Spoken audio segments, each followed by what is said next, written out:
নবীজির কাছে এসে অপনাম ধরে ডাক দিয়ে বলল, হে আবু কাসিম, আমাদেরকে রদ মেঘের গর্জন প্রসঙ্গে বলুন, এটা আসলে কি?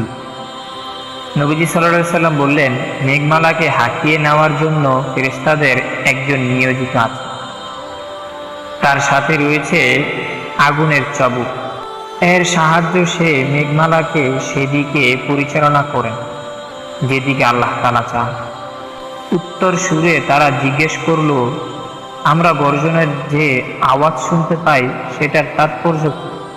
রাসূল সাল্লাল্লাহু আলাইহি সাল্লাম বললেন, এটা হচ্ছে ফেরেশতার হাক ডাক।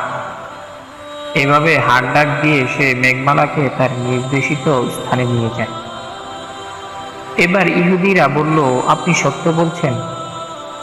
শেষে তারা একজন নবীকে নিয়ে একটি প্রশ্ন করল এবং সেটারও সদুত্তর পেলে তারা চলে গেল।